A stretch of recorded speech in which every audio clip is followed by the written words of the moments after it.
Welcome back to another episode of Hawks Nest. I'm your host, Marvin Pure Jr., joined alongside my friends Kaylee Davis and Owen Carundo. And on this week's episode, we're first going to look at CMO's men's basketball.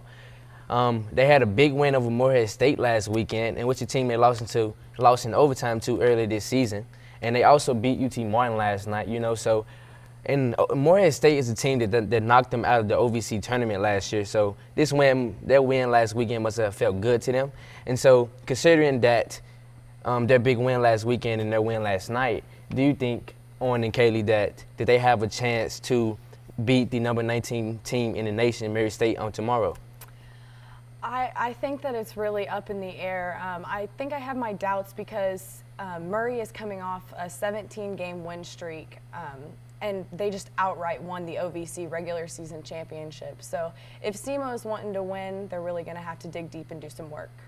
Yeah, and I have my doubts as well, but on that other side for SEMO, this is a team that's been notoriously better at home this season. They're averaging 76 points per game at home and only 71 on the road, but you're going to have to be better on the offensive side of the ball. They shot in the 30s across the board from three-point range and field goal percentage at Murray State early on in the season. So really, if they want to win this game, yes, they're riding a lot of momentum, but they have to play really, really well to beat a good Murray State team.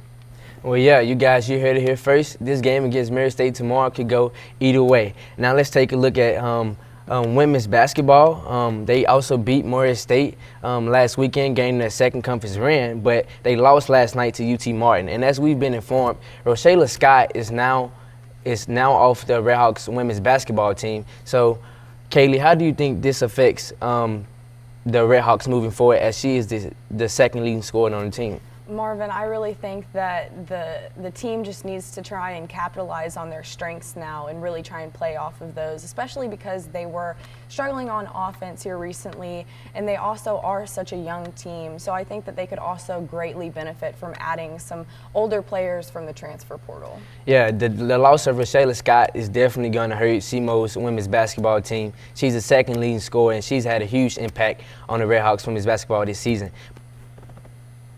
Now, looking at SEMO baseball, Owen and Kaylee, they opened up the season with a series win against the number 22 team in the nation, Dallas Baptist, and they defeated them 2-1 in a 3-game series. So considering that they beat a ranked team and that they play two more currently ranked teams later on in the season, do you think they have the potential to be ranked themselves by the end of the season? I'm going to have to go with yes. They face number 7 Ole Miss currently. They played them twice. And then at the end of the year, they have Oklahoma State, who is the number 2 ranked team in the nation right now. So altogether, their strength of schedule is really not that bad. But they have an experienced team. You only lose Wade Stouse and Dylan Dodd last year. So you have a lot of players back that have been to a tournament and been to a regional. And then you had some guys that are transfers like Joel Vasky and Jason Rackers that have stepped up big in that Dallas Baptist series. Mm-hmm. So I'm going to be looking for those guys to keep playing a big role as this season progresses. Gotcha. And for the women counterparts, as we preview that they played in the Western Kentucky, they will play in the Western Kentucky tournament last weekend. They went 2-3 in the tournament. They swept Central Michigan in 2 games. They lost to Western Kentucky twice, and they also lost to Bellarmine. And before we end this episode, let's shout out SEMO's men's track and field team. They've been crowned as the 2022 OVC Indoor Track and Field Champions.